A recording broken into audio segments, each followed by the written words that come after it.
This podcast is brought to you by the Deluxe Edition Network. To find more great shows on our network, head over to theden.show.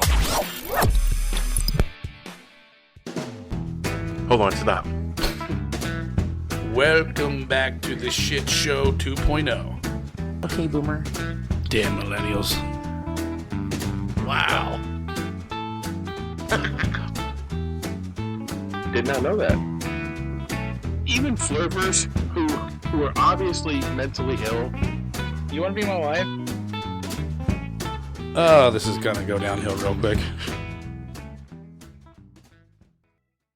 What is going on? And welcome to Take on the World with Johnny! And Mike D.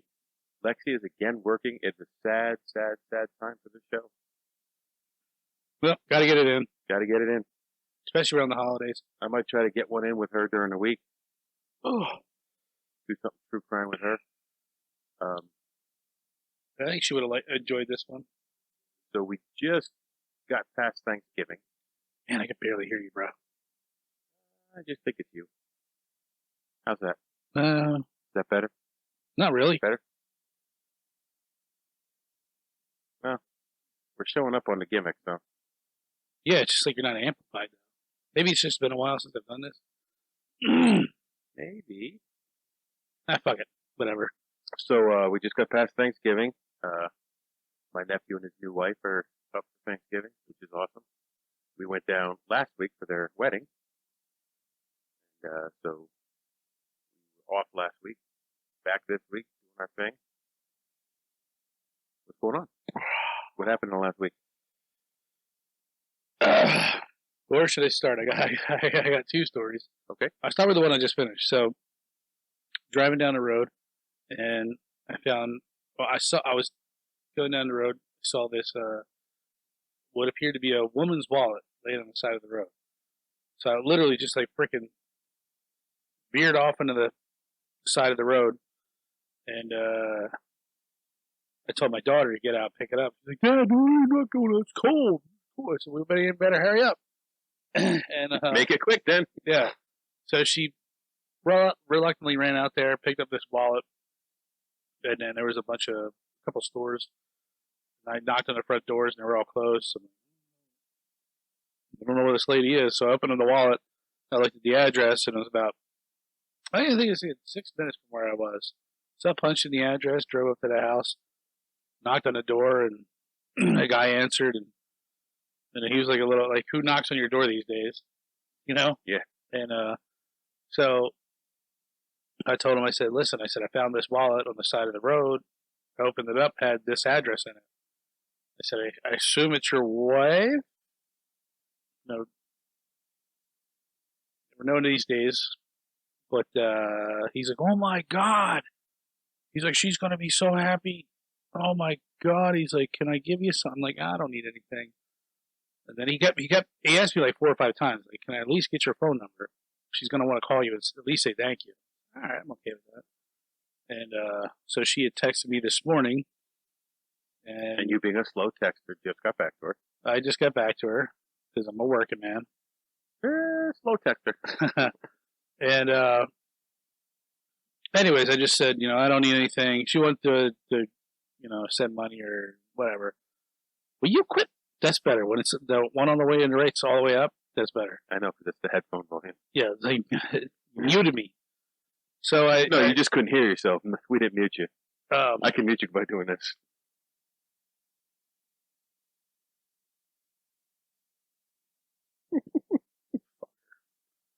And so, anyways, make a long story short, I just said, I don't need anything. I don't want anything. But if you feel obliged, you can send a thank you note to my daughter. Just thank you for being a responsible young lady, doing what's right. That's cool. That's cool. Teaching them young kids how to do it right. Yeah. And it was funny because I literally just had this conversation with her a week ago. I said, if you found a wallet on the ground with $500 in it, what would you do? Would you keep the $500 or give it back to the owner? And both my daughter and my niece said, we would give it back to the owner. Good. There's a lot of people out there that wouldn't. Right. And, so I just go, like, I know I've lost my wallet before, and I know it sucks. Getting your ID back, your credit cards, your fucking grocery store cards, just everything. You know, blows. It's a pain in the ass. So that was story number one. You got any stories? No, just that we traveled down to North Carolina and went to the wedding and we had a good time. Visited a couple breweries down there. Drove home from North Carolina, visited a couple breweries on the way. Drove 3 hours out of the way to go to Trader Joe's. Trader Joe's. You just went down to Westchester. Yeah, I know. There's one down outside of Philly, too. My sister raves about Trader Joe's. We always find good cheeses and stuff there. I don't think I've ever been there. The one in Virginia that we went to had alcohol, so I got a couple beers. There's a couple Christmas beers in there. We could crack one of them then too. Okay. I got it's a chocolate babka lager. A babka. That's a dessert. Yeah, it's a Jewish bread of some sort. That's right. But I know my other story was that that video that I didn't send you the video. I just told you. Yeah, what the video was. And the Whitakers make another appearance. That was fucking bizarre. I loved how. Did you watch the whole thing? I didn't watch any of it. You didn't? You sent me the link. I didn't have time to look at it. I've been busy. So I made empanadas today. There was the guy that barks like a dog. he like wanted a watermelon, so he goes over and he picks up the watermelon. He's like, yeah, and he literally like fucking just slam dunks it into the shopping cart. And then I lost my shit because he wanted the one aisle, and he picked up the same fucking sweatpants that I had when we were in Colorado. And he's barking like, and the guy goes, what's his name, Frank or whatever? He says, Frank, I think you're in the women's aisle. And I was like, so I guess you either got to be drunk or fucking inbred retarded to get Flaming Hot Cheeto pants. Flaming Hot Cheeto sweatpants. Oh. So if you have Flaming Hot Cheeto sweatpants, send us an email, takeonaworld411@gmail.com. I would love to get a hold of the Brohio because they know who I'm talking about. And just to watch the video, and it's like, oh, the guy comes back at the end. The guy comes back to, visit him again. And the guy barks like a dog. Frank, whatever the fuck his name is. He's like, Frank, where are the clothes I bought you? He's not wearing the clothes I bought you. And I guess he's got arthritis in the knee. He keeps like showing people and like pulling his leg up or his pant leg up and see his knees all swollen. Looks like he needs to be drained. And he turns around and like walks back into the house, but he's just got fucking shit all up the backside of him and down his pants. Like he had explosive diarrhea in his jeans. And at one point he's like laying on the couch, like crying, and I actually thought he was drunk because he couldn't walk right. He was acting weirder than normal. But yeah, it's odd West Virginia. That's like deep down the lowest part of West Virginia you can get. And these people, there's like, they ran into one of their other brothers at the Walmart, and he seemed like he was able to hold a conversation. He still seemed a little slow, but he was able to hold a conversation, like answer questions. And then they went back to the house, and there was another brother or another sister and his wife or daughter. I don't know. They're all related. His sister wife? Yeah, but they were able to, answer questions and shit. So, nobody probably knows what the fuck we're talking about with this. And, just look it up on YouTube. The Whitakers, yeah. It's an inbred family from South Carolina. And I think right off the bat, there's like 4 of them that can't speak. One barks like a dog. The other just smiles and just says like, "Yeah, boy," just makes like weird noises. The other old lady, she has a cane and she just stares at you. She doesn't answer you. She like just stares at you. And then I guess the oldest sister, she can actually remember things and answer questions. And apparently there's like 4 or 5 of them that don't live with them and just kind of visit every now and then. Are they the normal ones? They're more normal than the other 4 of them. So the Whitakers. Whitakers. West Virginia. I remember when you showed me that the first time, I was like, what the Yeah, is this hell? real? Why did you send me this? And yeah, this guy, like, well, I guess these 2 are from New York or whatever, and they're 2 filmmakers. They piled them up in the car, took them to Walmart. They said, anything you want, just throw it in the cart, we'll buy it. They wound up coming out with like 5 shopping carts full of crap. And it was literally like crap. Just clothes, a microwave, Flamin' Hot Cheeto pants. Flamin' Hot Cheetos pants, a lot of bags of chips.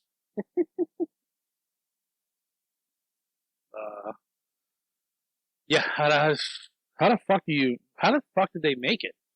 I don't know. They can't be the only people like that in the world. I mean, I can't see that they don't have a car, for one. So how did they go to the doctors? Well, apparently they don't. Well, apparently they do, because the guy, they said that he went to the doctors and he has arthritis in his knee and they gave him cream for it. You don't know that it was a legit doctor.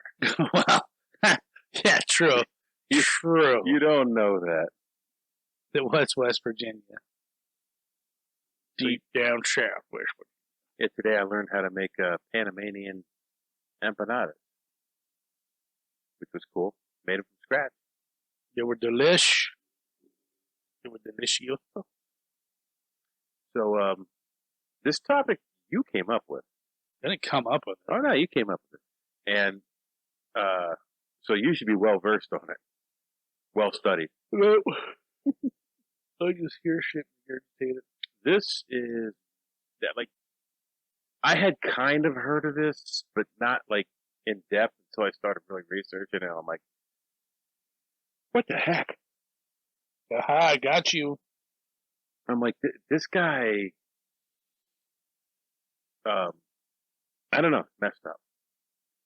So, as true crime stories go, this has got to be one of the most unusual I've ever seen. It involves a game show, and it never really received the same attention as the degree of like Dahmer or Little Dicky, Richard Ramirez. Ronald Alcala actually won a game show while he was in the middle of his killing spree. Now, this not just a game show. It was a matchmaking game show. This was a game show that, like, I remember from the 70s and 80s. What was it called? The dating game. What do you like to do there, What? Little Richie? Ronald? I'm going to scroll down to the bottom. I'm going to be Mikey jump ahead for a second. I'm going to tell you how they introduced him on the dating game. And keep that in mind as we're going through this. I have a little bit of research. Jesus Christ. So when they introduced him on the dating game, they introduced him by saying, a quote from the game show host. Right there. I had never No, seen... No. Don't read it. He was introduced as a, quote, successful photographer who got his start when his father found him in the darkroom at age 13, fully developed. Between takes, you might find him skydiving or motorcycling. Okay, the first one's a little disconcerting. Yeah. Well, you had to understand the dating game. Did you ever see the dating game? Just the clips from his shit. The host of it was something Lang, I think. Probably a womanizer.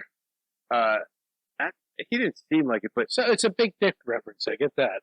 they always made like a lot of sexual innuendos on the show. Yeah, it was the 70s. Yeah.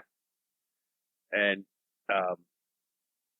he said, because I have the clip, and I'm going to link that. There's the clip right here.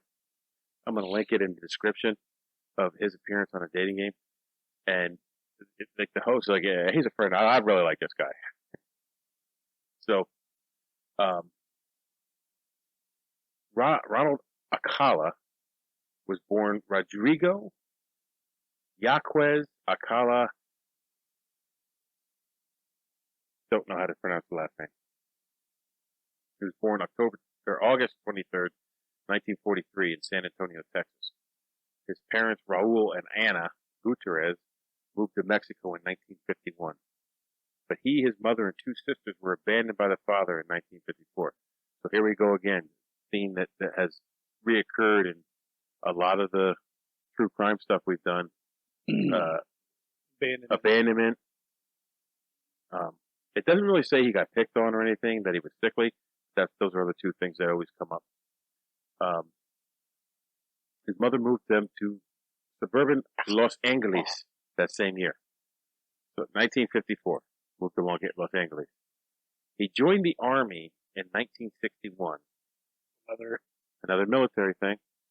He had a nervous breakdown in 1964 and was accused of sexual misconduct and went AWOL when he hitchhiked from Fort Bragg to his mother's house. The military psychiatrist diagnosed Alcala with narcissistic personality disorder, borderline personality disorder, and malignant narcissism with psychopathy and sexual sadism comorbidities. Swallow that down. He's the fucked up dude. So, malignant narcissist is a term used to describe someone who has symptoms of both narcissistic personality disorder and antisocial personality disorder, and that's why they're comorbidities. Combined, these disorders can show up as arrogance, need for power and recognition, and tendencies to use or exploit others for selfish reasons. The psychopathic personality disorder and sexual sadism share several common characteristics, such as emotional detachment from the suffering of others and or the preparedness to inflict pain or injury. So he was a sicko. He's fucked up in the head. Even though he went AWOL, he didn't get a dishonorable discharge. He was discharged on medical grounds in 1964. Which, if you went AWOL, you usually get a big chicken dinner. Discharged, medical grounds, 1964. After he left the Army, he went to and then graduated from UCLA. Now, there's a couple tie-ins with this guy that I don't know, maybe if you didn't know about. He had close connections to a couple other weirdos. 3 times. So, you don't know about it? Okay. So his first known crime was in September of 1969. Alcala was seen by a witness in Los Angeles. And they called the police after seeing him lure an 8-year-old Tally Shapiro into his Hollywood apartment. The police were called. When they arrived, Alcala answered the door. The police asked to come in, and he said, "Just a minute, I just got out of the shower." And he was told to hurry up. The cop said, hurry up. You got 10 seconds. I'm kicking this door down. So the officer kicked the door in and said that the image that he saw when he went into that apartment will haunt him forever. You could see a body on the kitchen floor. And he said all he could see was the back then, Mary Jane shoes were like popular with the girls. I think they're the black and white ones. Yeah. And the image he keeps seeing when he has nightmares was those Mary Jane shoes sitting with a blood pooled around them. And it seemed to be like way too much blood to come from such a little girl. Amazingly, the girl was alive, but she had been raped, strangled, and beaten with a steel bar. He also tried to strangle her with the steel bar. They searched it, so they're in there now. He was there when they got there. They're in the apartment looking for this dude. He goes out the back door, And they were more worried with, of course, trying to keep this girl alive. So she was rushed to the hospital. They searched the apartment and uncovered a lot of photography equipment, a lot of pictures of young identified girls. They went and questioned his UCLA professors, and they said, no, he would never hurt anybody. No. Of course, you know how college professors are. They have no attachment to reality. So he fled the state and enrolled in NYU Film School to study under Roman Polanski. You know who Roman Polanski is? Mm-hmm. He was studying under the name John Berger. Now, Roman Polanski was arrested and charged with 6 offenses against a 13-year-old girl whom he drugged and raped. So he had a really good role model in life. Yeah. That's the first creepy connection that he had. The cops are looking for this guy. They're looking for Alcala. They're not looking for John Berger. So in June that same year, 23-year-old TWA flight attendant Cornelia Michel Michelle. Really? Michelle. Whatever.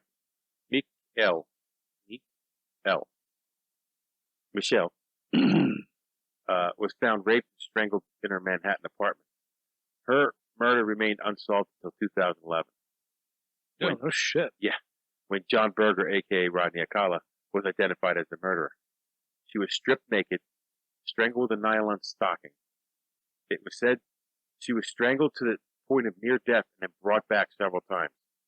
And there was speculation that that's so the killer could see the fear in her eyes. Mm-hmm. Which, sidebar, I've always said, like, if you get in a fight, you grab somebody by the throat, the look of panic in somebody's eyes, because they can't breathe.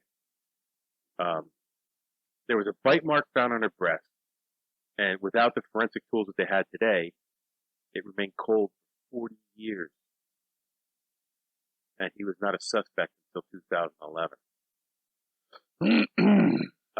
In 19, this guy just creeps me out. In 1971, he got a job at a New Hampshire arts and drama camp for girls as a counselor, using another alias, John Berger, spelled B-U instead of B-E. I think, after the murders in New York, and who knows how many there were. These are just the ones that can connect to him now. In early 1971, Alcala was on the 10 most wanted fugitives list for the FBI. So, this guy was on the wall of the top 10 fugitives. That's just crazy. A few months later, 2 children attending the camp saw a photo of him on the FBI poster in the post office. Back in the day, you used to have all the top 10. Yeah. In the post office on a clipboard. Why they were paging through the clipboard, I don't know. So these 2 girls went back to the dean of the camp and said, that looks like Mr. Berger. So Alcala got arrested and was extradited to California. Now at this time, he was only accused of one assault on an underage girl. Yeah, none of the other stuff had come out yet. So they extradited him back. But by the time he was extradited, Callie Shapiro's parents had relocated the family to Mexico, and they refused to have her come back to the United States to testify against him. Since they couldn't convict him of rape and the attempted murder without a witness, he was offered a plea deal on lesser charges. Now, I don't understand why he'd take the plea deal, because if they couldn't get him on rape or attempted murder, they also couldn't get him on the molestation charges. But he was convicted of molestation, so he took the deal.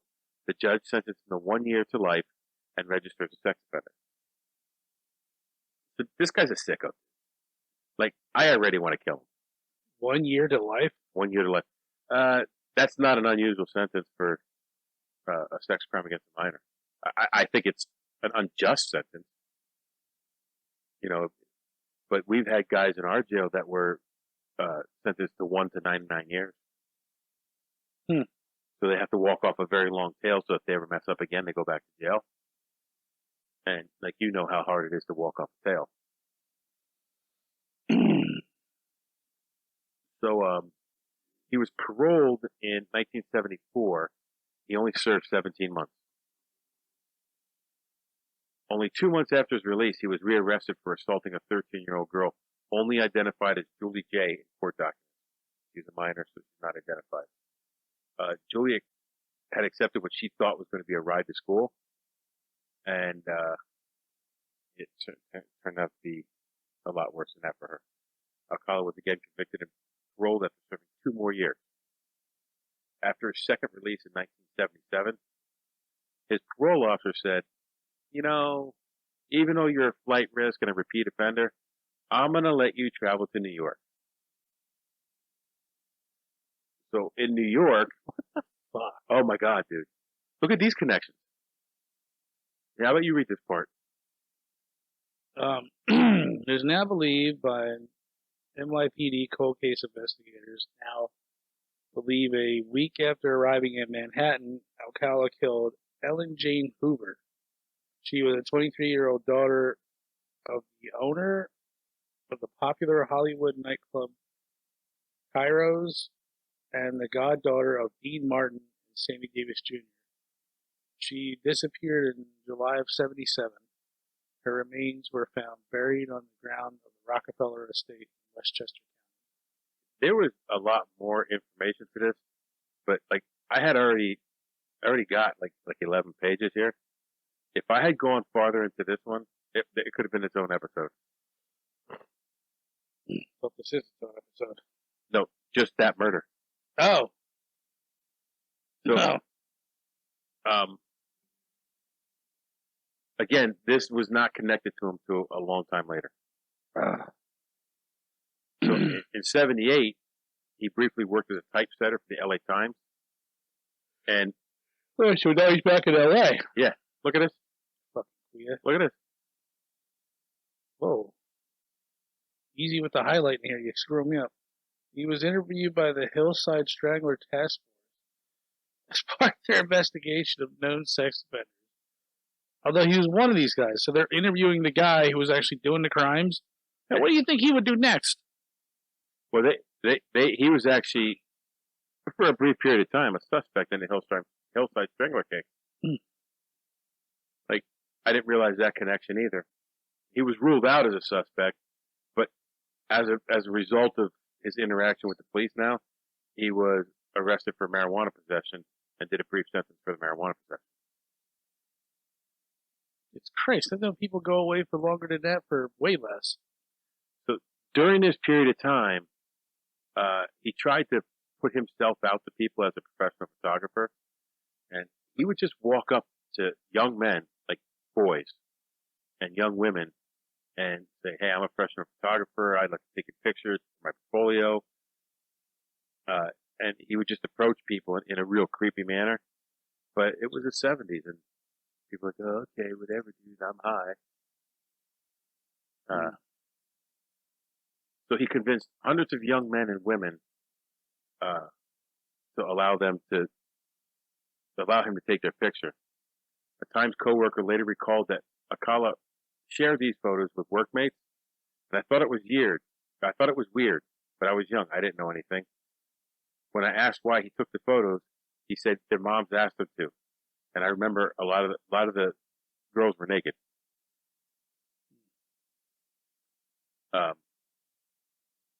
So they talked to a woman one of the women he had taken pictures of.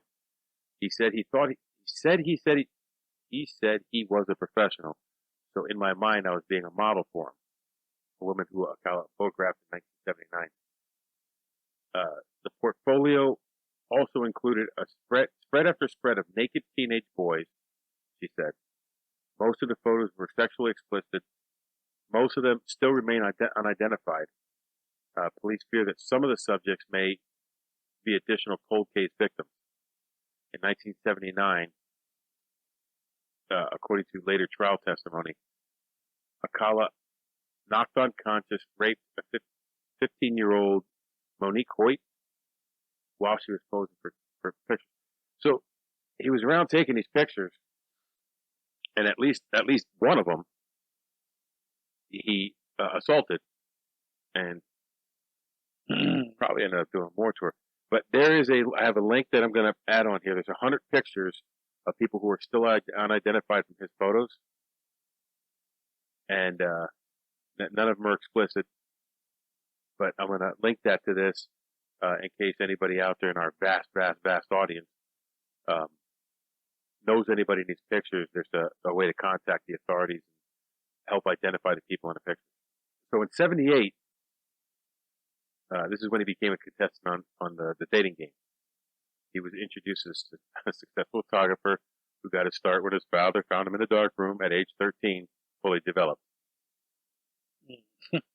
So inappropriate. Yeah. I know. Well, that show, like I watch this clip and the whole segment is inappropriate. That shit just didn't give a shit back then. No. What was all innuendo and wink, wink, nod, nod? He was bachelor number one on stage. A fellow contestant described him as a very strange guy with very bizarre opinions. And even some of his answers were bizarre. And I'm also going to link that in the description below. Surprisingly, he won the competition and got a date with Bachelorette Cheryl Bradshaw. Cheryl then refused to go out with him because he said he was creepy. He apparently is not used to rejection and took it hard. It is said that he committed 3 murders after this appearance on the dating game, and a psychologist who was interviewed said that rejection could be a factor in those murders. So Robin Samso,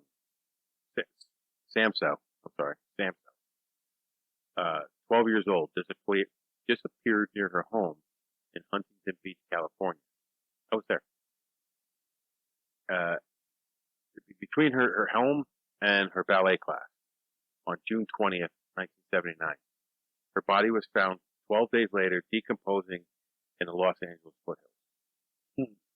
Her friends told police that they were approached by a stranger on the beach, asked to take their pictures. I watched a video where they talked about this, and apparently they were on their bikes, she was walking, or vice versa, and they left, and they thought she had left too, and that was the last time anybody saw her. Composite sketch was made and circulated by detectives. Alcala's parole officer recognized him from the sketch. They searched Alcala's mother's house, and the police found a receipt for a storage unit in Seattle. In that same video, they said that I guess the composite sketch was not just circulated to law enforcement, that it was released. And when he saw the sketch, he asked his sister to get stuff out of his mother's house and put it in a storage unit that he had in Seattle. If I'm remembering it correctly, I'm not sure. But they found the receipt for the storage unit, and that was the only thing left behind. So when they searched that storage unit, they found Robin's earrings. He was arrested in 1979, and he was denied bail. He was tried and convicted and sentenced to death in 1980. But, in a twist, the verdict was overturned by the Supreme Court due to a technicality. The jury was improperly informed of his prior sex crimes. So I guess the judge said it's not admissible, and somehow it got into court, so it was overturned. So in 1986, he was tried again for the same crime. The second trial went nearly identical to the first one, with the exception of the bad prior acts information was not introduced. He was again convicted and again sentenced to death. And you think that should be the end. But it's not. The Ninth Circuit Court of Appeal nullified the second conviction as part because a witness was not allowed to support the contention that the park ranger who found Robin's body was hypnotized by investigators. What? Yeah. He was trying to claim that the park ranger was hypnotized by investigators, and that's the only reason Alcala was arrested. Yeah, it makes sense. Makes perfect sense.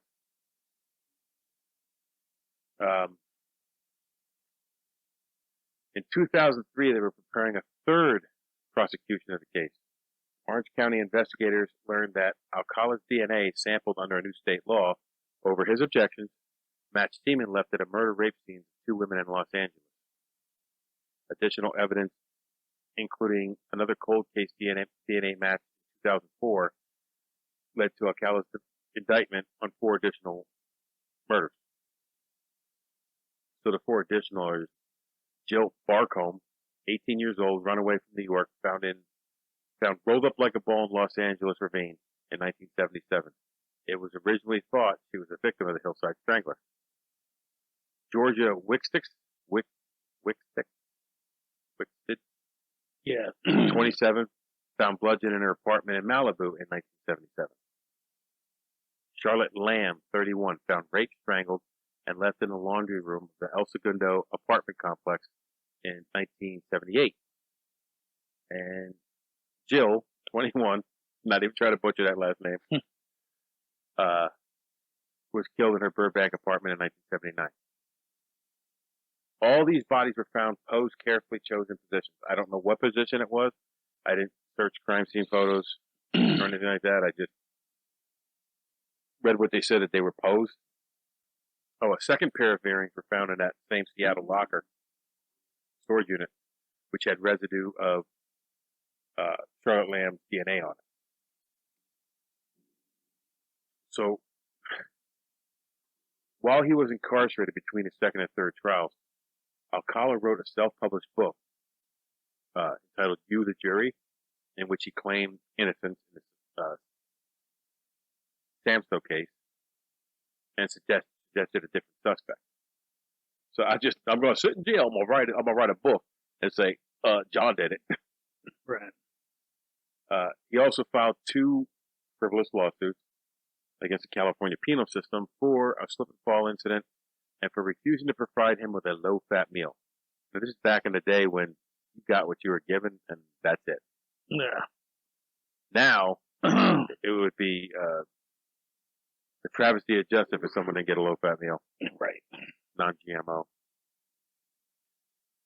Now we're in 2003. Prosecutors entered a motion to adjoin the pardon me. Samso case with the 4 new discovered victims. Alcala's lawyers said, no, you're not going to do that. Because, we may be able to prove reasonable doubt for 1 murder, but if you have 5 murders with DNA evidence on 4 of the 5, that, we don't have a chance. It went all the way to the Supreme Court, and in 2006 they ruled in the prosecution's favor. And they didn't start his trial until February 2010. Wow. And he was tried jointly for all 4 murders. So now, Samco's case was 1979. He was arrested. So this family's been waiting for justice all that time. It's 30 years. 80s and 90s, 2000s. Yeah. Right. He was arrested shortly after that murder.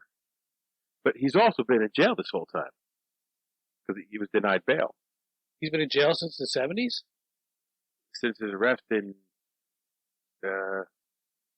How the fuck do you do 30 years in jail without getting sentenced? Because he kept on fighting the trial, he was denied bail.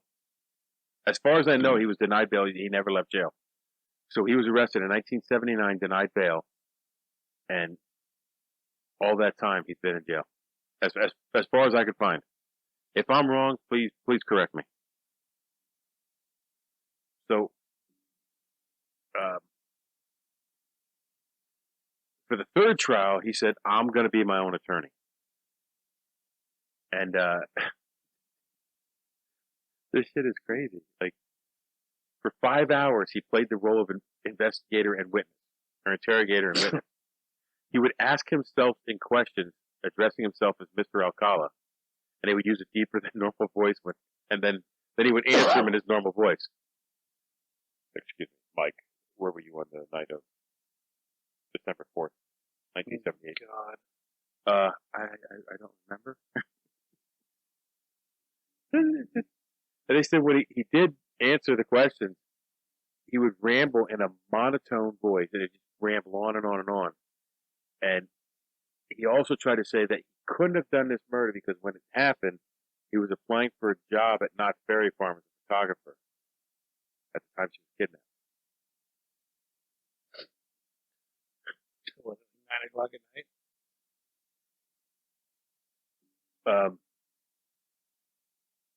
So he showed the clip of him on the dating game, and he used that to try to say that the earrings that were found in his locker were not Samso's, they were his.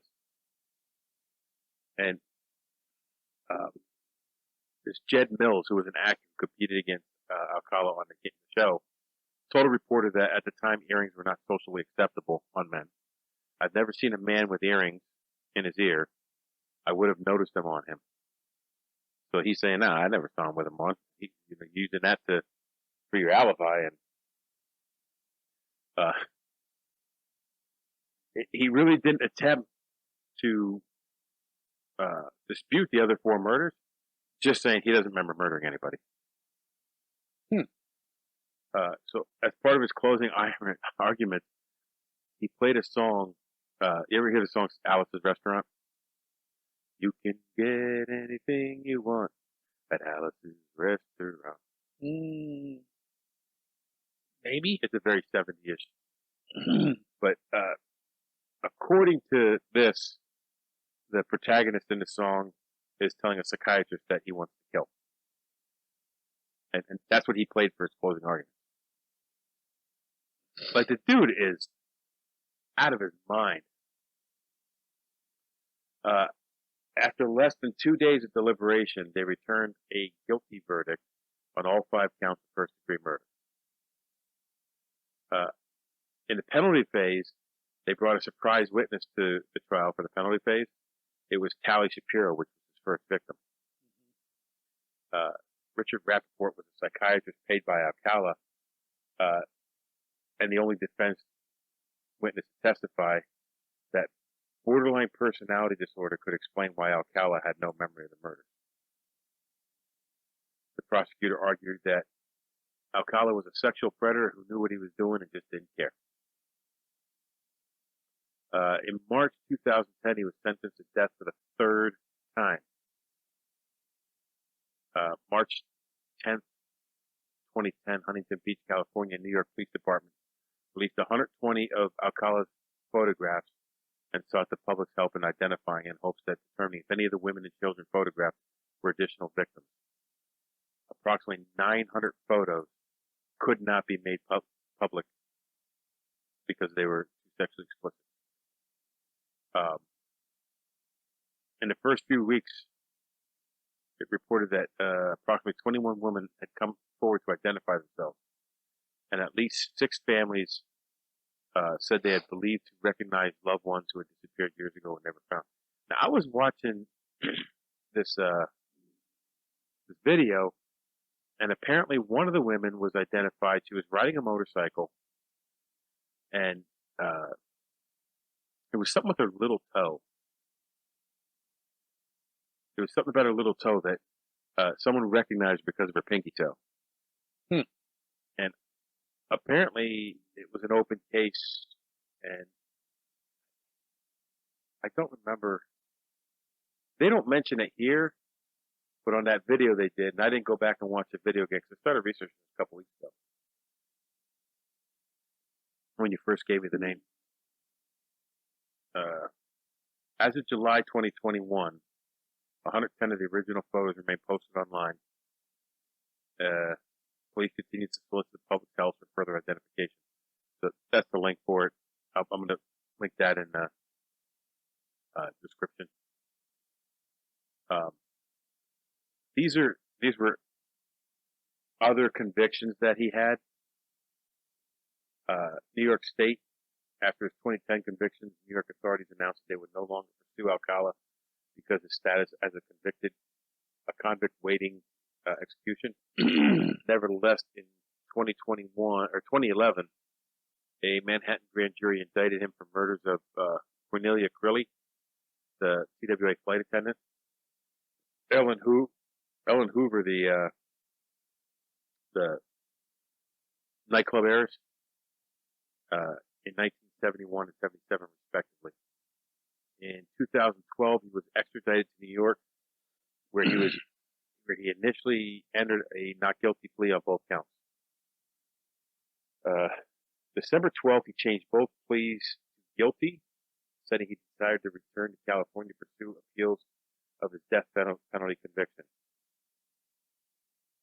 On January 7th, 2013, Manhattan judge sentenced Alcala to 25 years to life. Death penalty is not an option in New York State since 2007.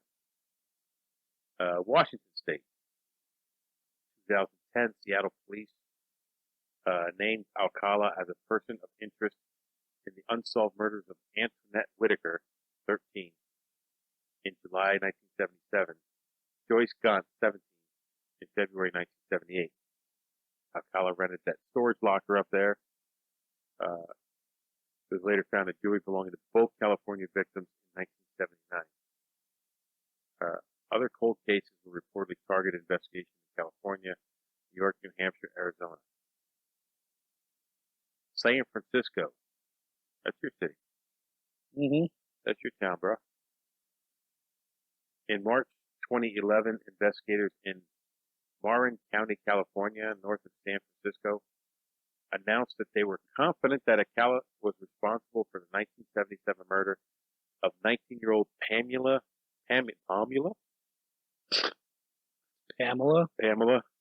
Jean Lamson. Wow. Who disappeared after making a trip to Fisherman's Wharf to meet a man who offered to photograph her. Hey, I've been down to Fisherman's Wharf. I know you have. Restaurant down there. You said that. Her battered and naked body was subsequently found in Marin County near a hiking trail with no fingerprints or usable DNA. Charges were never filed. Police claimed there was sufficient evidence to convince them Alcala had committed the crime. Wyoming. In September 2016, Alcala was charged with the murder of 28-year-old Christine Ruth Thornton, who disappeared in 19... This is the one who recognized the pinky toe. In 2013, a relative recognized her as a subject of one of Alcala's photos made public in Huntington Beach, California, PD, and NYPD. Her body was found in Sweetwater County, Wyoming, in 1972, but was not identified until 2015 when DNA supplied by Thornton's relatives matched a tissue sample of her remains. Alcala admitted taking the photo, but not to killing the woman, who was approximately 6 months pregnant at the time. Thornton is the first alleged murder victim linked to Alcala photos made public in 2010. The 73-year-old Alcala was reportedly too ill to make the journey to California from Wyoming to stand trial on new charges. And this is the one they saw her on a motorcycle, and it was something with her foot, that they recognized something with her foot. Should have clubbed foot. She might have had a missing pinky toe or a club pinky toe, or I don't know. Should have hammer toes. Yeah.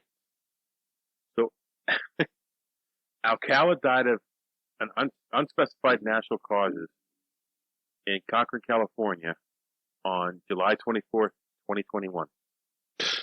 Just this year. At the age of 77.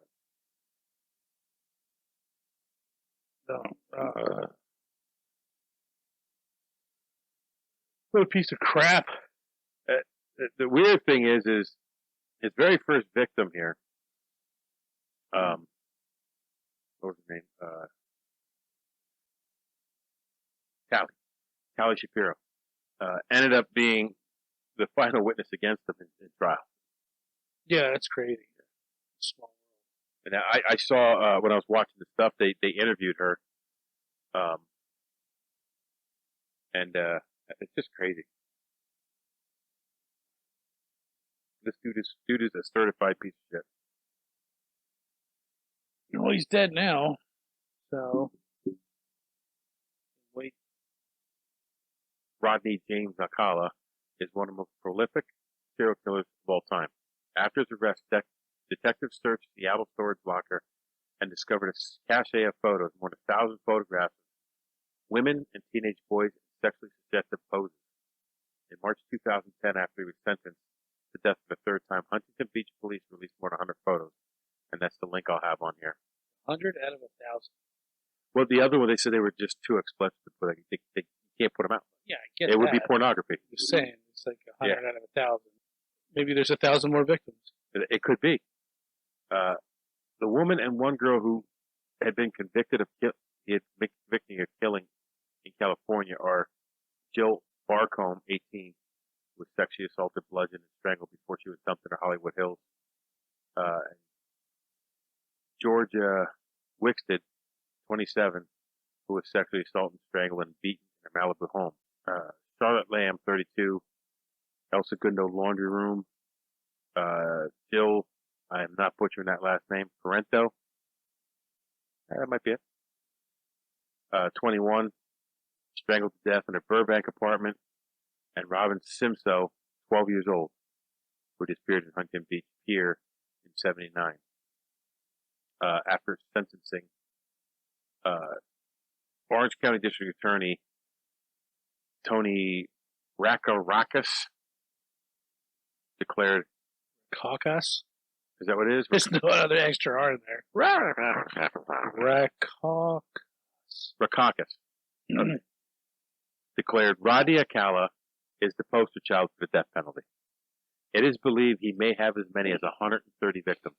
Apparently he's the poster child for the failure of the justice system.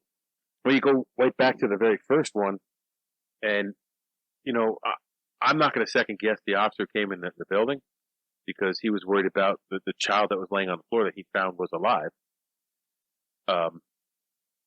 But if you could have caught him right there, you could have stopped all this. And I'm not second guessing his actions. He did what he had to do in the moment. Oh, hang on a minute. I'm taking a blood shower. I'll be back in 10 minutes. Okay, Mr. Alcala. Well, he said you got 10 seconds open. So he kicked the door down. He went in, and Alcala just went out the back door. Yeah, different times. It's not like nowadays. They probably would have shot him dead at the fucking door. I mean, I would assume he was probably covered in blood. I don't think he actually opened the door. I think he was talking through the door. Because he was probably covered in blood. I forget, what did they say they called the cops for? Someone saw him take the little girl in the apartment. So even back then, there were still a couple good people. Oh, God, I need some coffee or something, bro. I can't. So this guy was a certified piece of shit. Certified. I remember his picture, and like he was like, he had a fucked up. What? Oh, you went back to like, you didn't really touch on the bite mark that he left, but wasn't that something else helped convict him? Because he had like fucked up teeth. I'm sure like everybody had fucked up teeth in the 70s. Well, I pulled up, but I remember the video of him on the dating game, and he's like laughing, and he's got like that just like cocky fucking smile on his face, and he's got a crooked fucked up tooth. He does have a crooked tooth. You see it on a dating game. There it is. That's him on a dating game. His fucking feathered hair. That's so 70s, it's not funny. And now he looks like a fucking Harry Potter wizard. Well, now he looks like worm food, but like all these pictures, you look so different. Is that Charlie Manson? Where? Here? Picture you got up. This? No, that's him. That's Alcala. Probably right before he died. Anywho, that is it. 100% POS. We forgot to talk about the den. No. We're on the Deluxe Edition Network now. We've mentioned that, but the month of December, we It's are gonna be us. we are the Spotlight podcast. Spotlight Queens. So show us in a good light. Cheers. Cheers to that. So we took on the game show killer. Now y'all go take on the world. Our podcasts exist because of listeners like you. To find other great shows, head over to the den.show. Thanks for listening.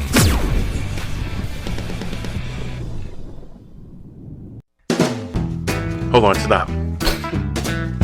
Welcome back to the Shit Show 2.0. Okay, Boomer. Damn millennials. Wow. Did not know that. Even flirters who are obviously mentally ill. You want to be my wife?